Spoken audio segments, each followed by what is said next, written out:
Alors, je suis très heureux d'être ici parce que, bien d'abord, je voudrais saluer les principaux organisateurs. Alors, bon, Patrick Oliva, que je connais bien depuis quelque temps. En fait, avec Patrick, le premier contact que j'ai eu directement, c'était à l'occasion d'un point d'étape ICIT. C'était à l'IADT.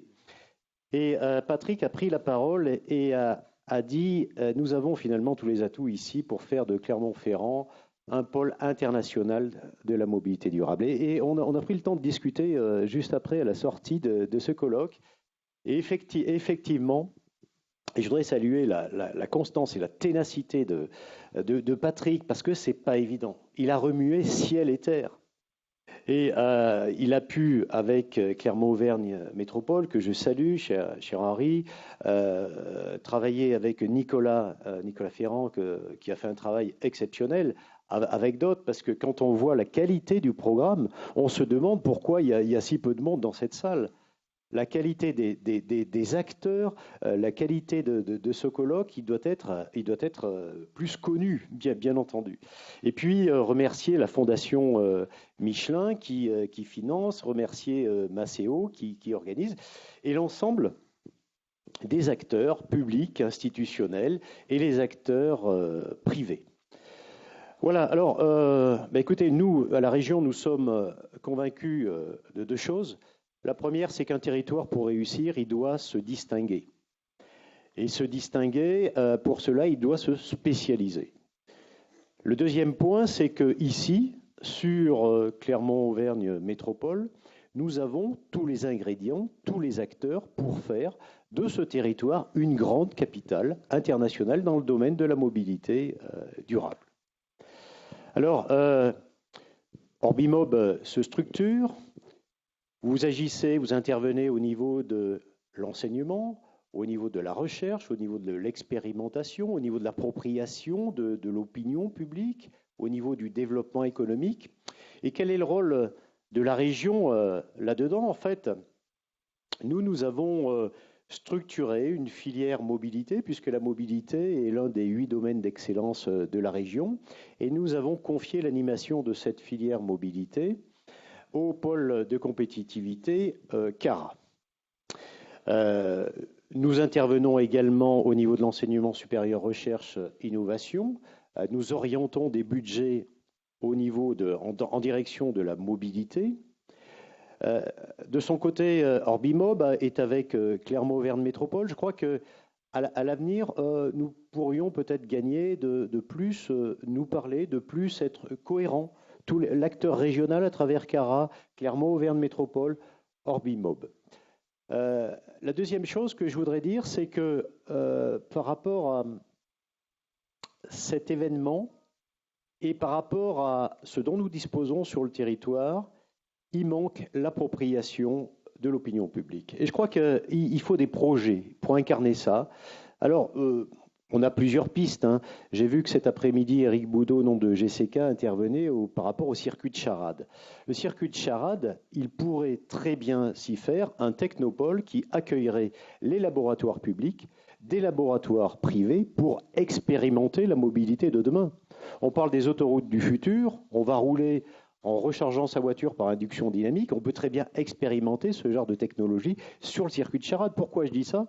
Parce que avec des expérimentations qui seraient menées sur ce circuit, ça attire forcément des grands constructeurs, ça attire la presse, on peut y organiser des records de sport automobile, nouvelles formules, électriques, hydrogène.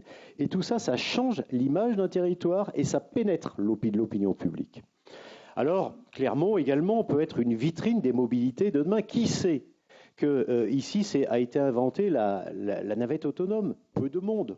On devrait pouvoir voir plus de navettes autonomes dans les rues de Clermont. On a eu un projet. On va développer, Inspire, les transports en commun collectifs modernes, c'est-à-dire propres. C'est très bien et c'est une base. Mais il faut aller plus loin. Il n'y a pas que les transports en commun propres, il y a aussi les transports individuels que nous devons développer.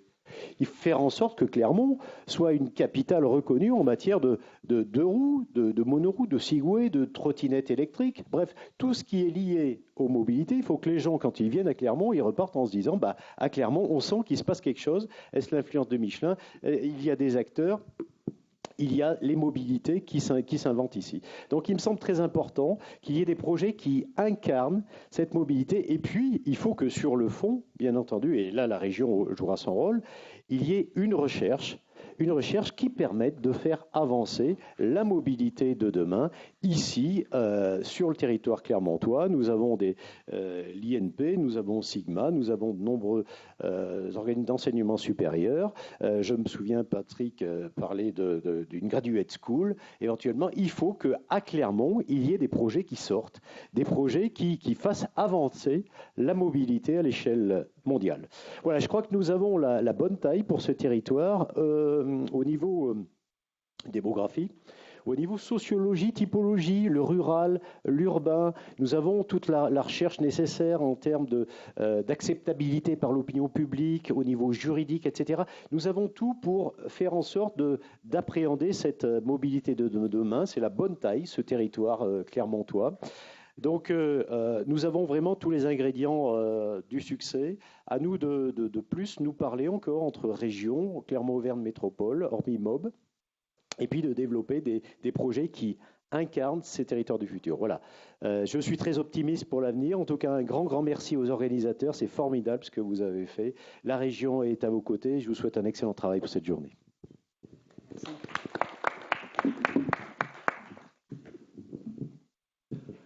Bien, merci pour cette introduction, cher Jean-Pierre, monsieur le conseiller général. Merci de nous accueillir dans cette belle salle. Et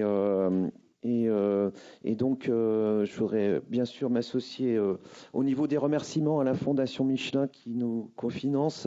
Merci Patrick Oliva qui nous apporte son expertise et son dynamisme sur ces journées de réflexion. Et également sa vision, je dirais, internationale, voire mondiale, sur ces problèmes de mobilité. Et c'est toujours passionnant d'échanger avec lui. Voilà. Je remercie aussi, bien sûr, l'association Maceo, qui était l'organisateur, et bien entendu les services et de la métropole et de la région, mais notamment de la métropole, pour la bonne organisation de cette journée, dont le programme s'annonce extrêmement riche et intéressant. Au niveau de la métropole, puisque j'interviens au nom de la métropole, bien entendu, de Clermont-Auvergne Métropole, il a été l'ambition des élus de la métropole, c'est de faire de la mobilité durable au sein de la métropole, qui elle-même est au sein de la région et au sein de ce grand massif central, puisqu'on parle aussi du massif central, une référence en matière de développement des mobilités. J'en veux.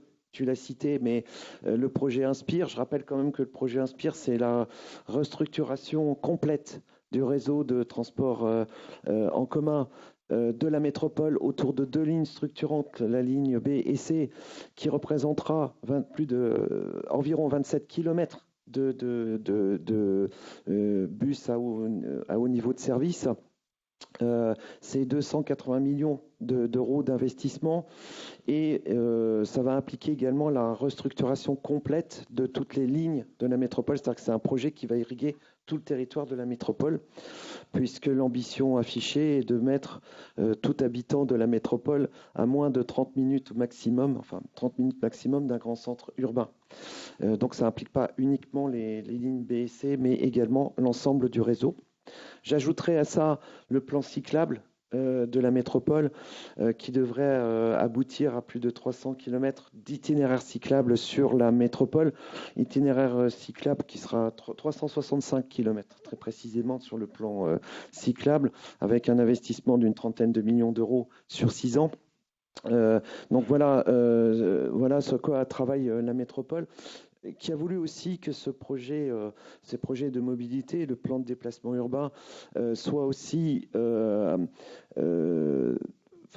soit construit aussi par les citoyens. Il y a une démarche citoyenne, les assises de la mobilité qui se sont déroulées il y a quelques années en sont un parfait exemple, avec des gens qui avaient été tirés au sort, dont certains n'avaient jamais pris le bus, mais qui sont venus s'exprimer sur ce projet au cours de nombreuses conférences qui étaient d'ailleurs avec des échanges extrêmement enrichissants. Et très complet sur des gens qui ne se connaissaient pas. Voilà. Donc la fameuse démocratie locale ou participative a été au centre de ce projet. Tu l'as rappelé, l'excellence de notre territoire, c'est aussi bien sûr l'université, l'enseignement, la recherche. Avec, je ne reviendrai pas dessus, tu l'as bien dit, mais la métropole a aussi sa part dans ce soutien et dans l'aide que peut apporter au système académique et enseignant de son territoire. Alors aujourd'hui, Orbimob va nous inviter bien sûr à construire le projet de mobilité de demain. Dans toutes ses composantes, avec tous ses partenaires.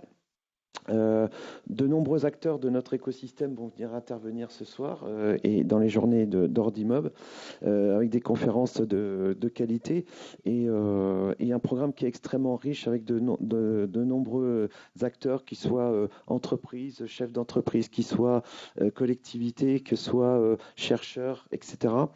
Je crois que ce programme est vraiment très très riche et très intéressant.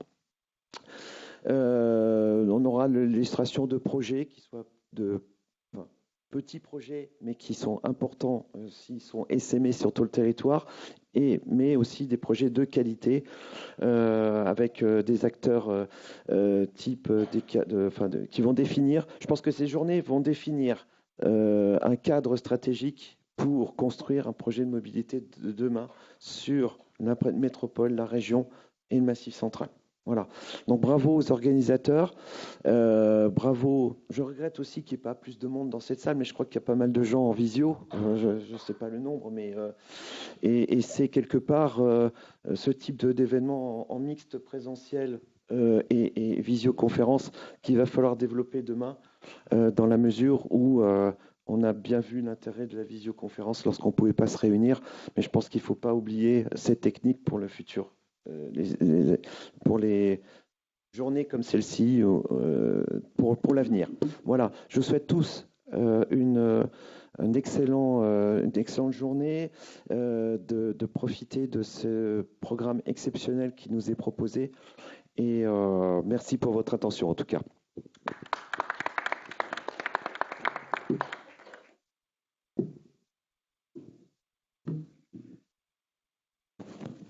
Eh bien, merci beaucoup, messieurs, pour ces mots d'introduction. Je suis ravi d'être là ce matin et surtout pour cette journée consacrée au développement économique. Donc, comme vous le savez, l'ambition Orbimob est une ambition de nous situer à un très très bon niveau, en peu de temps et dans des conditions économiquement réalistes. Je crois que ça, c'est très important. Cette notion de se dire il n'y a pas forcément besoin partout d'infrastructures exceptionnelles pour démarrer une phase d'électrification. Il n'y a pas besoin nécessairement de budgets absolument colossaux pour travailler à la diversification énergétique. Nous avons un territoire qui a beaucoup d'atouts, ça a été souligné, et il nous faut absolument arriver à les pousser. Et dans le cadre de cette réunion qui démarre là, sur le développement économique, moi, le message principal que je souhaite faire passer à tous, à la fois institutionnels, à la fois entrepreneurs et puis représentants de toutes les facettes de la société civile, c'est il nous faut accélérer ce développement économique. Il faut que nous passions d'une phase expérimentale à une phase de passage à l'échelle. J'entendais hier dans l'une des conférences qu'on a organisées, là, il y avait Connie Huizenga, un Hollandais, qui nous parlait de la situation en Asie. Et je vous invite à toujours regarder l'Asie, parce que c'est là-bas que les choses se passent aujourd'hui. Ce n'est pas tellement en Europe, c'est en Asie, Corée du Sud, Japon, Chine. Et il disait, à Shenzhen, il y a 11 500 bus électriques. Voilà. Et quand j'entends qu'on est encore dans les villes françaises, à se dire, on va tester. Arrêtons le sketch. Arrêtons le sketch. On développe. Voilà. Je dirais que même chose au niveau d'un certain nombre d'énergies alternatives. Regardez Corée, Japon, etc., l'hydrogène, ils y sont. Voilà. Ils ont des offres commerciales. Et donc, c'est ça qui est très important. Hein. Les navettes autonomes, c'est vrai que Clermont a quand même un rôle tout à fait essentiel là-dedans. Bon, mais effectivement, ça devrait se développer. Donc, peut-on arriver à faire en sorte que, au-delà de nos sempiternels tests, nous passions véritablement à une phase de développement économique. Hein, et c'est la thématique de cette journée, c'est pour ça que j'insiste. Et je pense que là encore, on a plein d'atouts. La seule chose qui nous manque, c'est la volonté de se dire encore, hein, mais c'est en train de venir, et puis je pense que vendredi, ça sera acquis, on fait de notre territoire, effectivement, ce territoire de développement. Et on arrête de se poser des questions sur est-ce que c'est la bonne direction, etc. L'avenir sera fait de plein de ces directions. Hein, j'entends encore des gens qui s'interrogent sur batterie, piles à combustible, induction, etc. N'ayez aucune inquiétude, les trois vont se développer. Les trois vont se développer. Et c'est là la difficulté peut-être qui se présente, surtout pour les institutionnels, c'est de se dire, dans quoi est-ce que je vais investir? C'est vrai, mesdames, messieurs, dans tout. Voilà. Mais il faut le faire à la bonne maille. Et comme effectivement l'argent public ne peut pas descendre, bon, je sais qu'à 9h30, le président précise un peu les directions du plan de relance à notre président Macron, mais il faut véritablement que cette volonté-là soit partagée avec la puissance économique du territoire pour se dire maintenant on passe véritablement à l'échelle et on co-construit ce développement. Je crois que c'est très important parce que quand on parle d'évolution de la mobilité, c'est vrai que le premier critère qui vient, c'est l'évolution du climat, c'est le changement climatique, et qui nous impose véritablement un changement. Et en plus, il impose des délais, 2040, 2050, voilà. Donc ça, c'est intéressant, ça crée la dynamique. Mais il n'y a pas que pour le climat qu'on est amené à changer. On veut tout simplement améliorer l'accessibilité, on veut améliorer le confort dans lequel les gens se déplacent, c'est quand même plus facile de se développer, c'est plus agréable d'être dans un véhicule électrique, dans un véhicule thermique, il n'y a pas photo. On veut développer des approches de mobilité servicielle, c'est très important, si on veut justement diminuer le nombre des voitures, il y en a trop, et offrir des alternatives. Bon, on a plein de ces choses-là à faire. Le domaine énergétique ne va pas basculer à 100% à l'électrique, contrairement à ce qu'on dit. Hein. Les gens adorent se dire l'avenir c'est ça, l'avenir... Non, l'avenir va être multidimensionnel. Il y aura une grosse phase d'électrification, mais les moteurs à combustion interne ne sont absolument pas condamnés. Et nous avons un territoire qui, par sa biomasse, par tout ce qu'il permet de faire dans les énergies renouvelables, va aussi contribuer à ces... Voilà. Donc c'est cette vision intégrée qui est absolument essentielle, alors que on a, et les médias souvent nous orientent dans ce temps-là, tendance à se dire il y a vraiment un cap à franchir. Non. Et attention aux mono-orientations. Ça, c'est très, très, très mauvais. Hein, c'est très mauvais. Et donc, justement, c'est là que le relais pris par tout le substrat économique des entrepreneurs doit aider. Parce que pour les entrepreneurs, cette variété de choix qui vont être des choix gagnants est une aubaine extraordinaire. Voilà. Il va y avoir plein de secteurs qui vont être des secteurs gagnants. Et donc, pour les entrepreneurs, c'est extra. Et voilà, donc c'est un petit message que j'aimerais vous faire passer. Quand on regarde le panorama mondial, on se dit, mais oui, il y a plein de choses qui sont en train d'émerger avec des volumes extrêmement conséquents. Et nous pouvons avoir la chance, dans notre territoire, qui, comme ça a été redit, avec une typologie, une sociologie qui est extrêmement intéressante et que l'on retrouve un peu partout dans le monde, on a les chances que nos modèles puissent être exportés. Voilà, moi, c'est vraiment l'ambition que j'ai, de se dire déjà, faisons profiter au maximum les Auvergnats de tout ce que l'on peut faire de bien, et puis vraiment, arrachons-nous pour que, économiquement, nous en tirions des dividendes et que nous ayons une économie qui sache effectivement s'exporter. Voilà. Et je voudrais rajouter une dernière chose, parce qu'on l'a bien vu hier avec les intervenants, dont certains, vraiment, enfin tous, avaient une grande expérience internationale, c'est que nous avons plein de gens à l'extérieur, dans des organisations internationales ou des acteurs isolés qui sont prêts à nous aider. Parce qu'ils sont intéressés par notre territoire, et c'est ça qui est quand même vraiment bien. Ils sont prêts à se mettre à disposition pour nous faire partager les expériences qu'ils ont bien réussies, éventuellement utiliser aussi notre territoire pour être un lieu voilà, eh bien, d'expérimentation et surtout de développement d'un mix intéressant entre nouvelles mobilités, nouvelles énergies et, comme je dis toujours, tout ça doit se faire dans une réflexion qui est extrêmement bienveillante et extrêmement collaborative. On n'est pas en train de ségréger en disant il y a les tenants du rail, il y a les tenants de ceci, il y a les tenants de cela. Non, Dépassons tout cela. Tous ces éléments vont cohabiter. Les citoyens veulent de la variété, de la diversité en fonction des moments de la journée où ils sont. C'est ça qui est très important. Comment répond-on à cette diversité par une diversité de l'offre ? Et la clé du succès économique, elle n'est pas ailleurs que là. C'est de répondre effectivement aux vraies aspirations des gens et que le maximum de personnes puissent en profiter dans un souci d'équité sociale, bien évidemment. Voilà, je vais m'arrêter là.